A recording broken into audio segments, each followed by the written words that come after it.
Important topic हम ले रहे हैं, दैट इज़ ब्लड। और ब्लड में जो है हम लेंगे रेड ब्लड सेल्स को ही, ठीक है।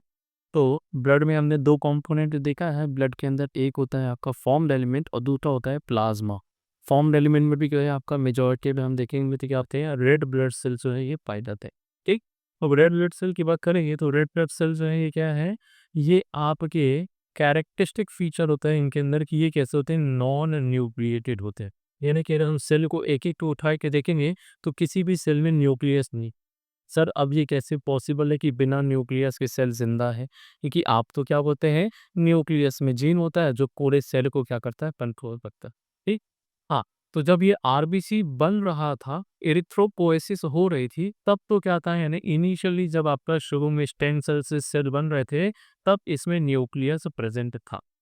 लेकिन जैसे-जैसे ये बड़ा होता है, मैच्योर होता है, तो इसमें न्यूक्लियस क्या होते जाता है, छोटा होते जाता है, जिसको बोलते हैं पिक्नोसिस। और एट लास्ट जो है न्यूक्लियस क्या हो जाएगा, इसमें डिसअपीयर हो जाता है। न्यूक्लियस डिसअपीयर क्यों हुआ सर? तो देखिए इसका जो है फंक्शनिंग करने के लिए प्रॉपर जो इसका काम है वो क्या है, ऑक्सीजन को और कार्बन डाइऑक्साइड का ट्रांसपोर्ट। तो भाई ऑक्सीजन और कार्बन डाइऑक्साइड का ट्रांसपोर्ट कराना है तो उसको क्या चाहिए, ज़्यादा जगह चाहिए, जिससे ज़्यादा से ज़्यादा क्या कर सके, ये ट्रांसपोर्ट को करा सके। तो इसको फुलफिल करने के लिए नेचुरली इसमें क्या होता है, ऑक्सीजन हट जाता है।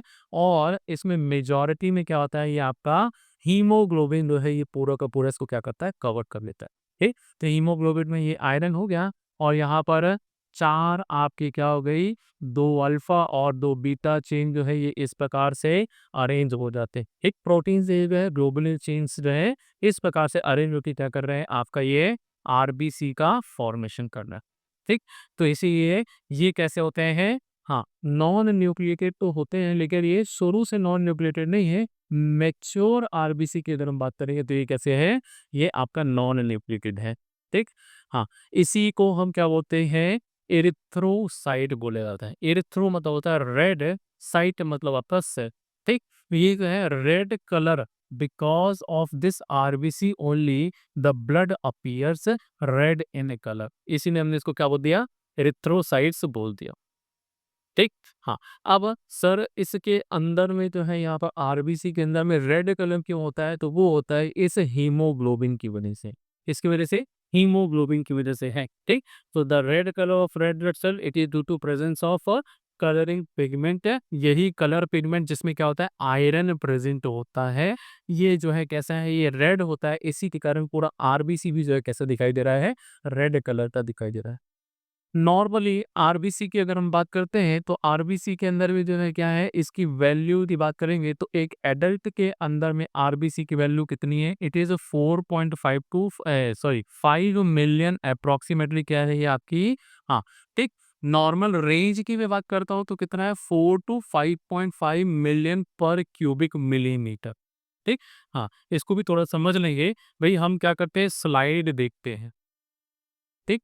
अब इस स्लाइड के अंदर हमने आरबीसी को पता लगाना है ना, तो हम क्या करते हैं, यहाँ पर जब स्लाइड पे देखा जाता है तो ये क्या होता है, ये आपका छोटे-छोटे स्क्वायर बॉक्स में ये क्या है, स्लाइड के नीचे में मार्किंग है, ठीक। 1-1 क्यूबिक मिलीमीटर, 1 क्यूबिक मिलीमीटर, ठीक। और हम क्या करते हैं, स्लाइड को लेफ्ट से राइट की ओर मूव करा रहे हैं, जैसे मान लीजिए इधर से इधर, 1 मिलीमीटर में हमें कितने आरबीसी मिले, हम टक, टक, टक, टक ऐसे करके क्या करते हैं, कैलकुलेट करते हैं।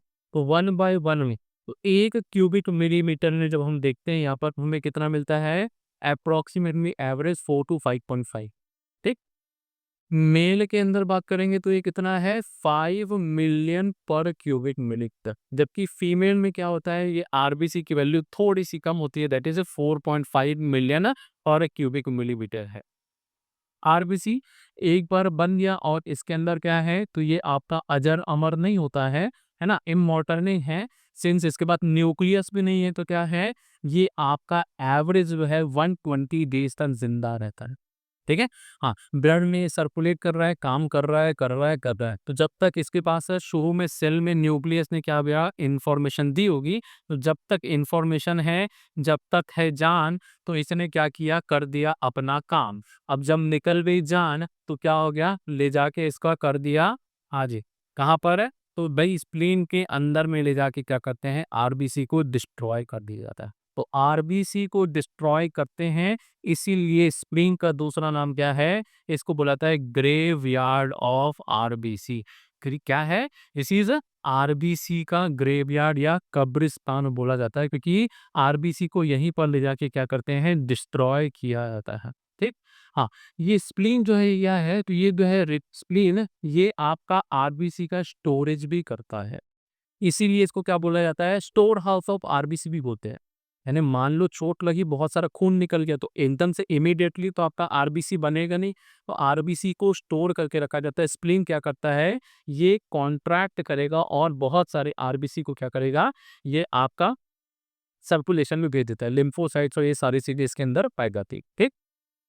आरबीसी को डिस्ट्रॉय करने के लिए जो है क्या होता है, तो रेटिकुलो एंडोथीलियल सिस्टम के थ्रू जो है, जो ओल्ड आपके आरबीसी है, नॉन फंक्शनल है, 120 डेज से आपके क्या हो रही, लाइफ स्पैन हो जा रही है, ये क्या होते हैं? डिस्ट्रॉय कर दिए जाते हैं। ठीक। तो इंपॉर्टेंट क्या है?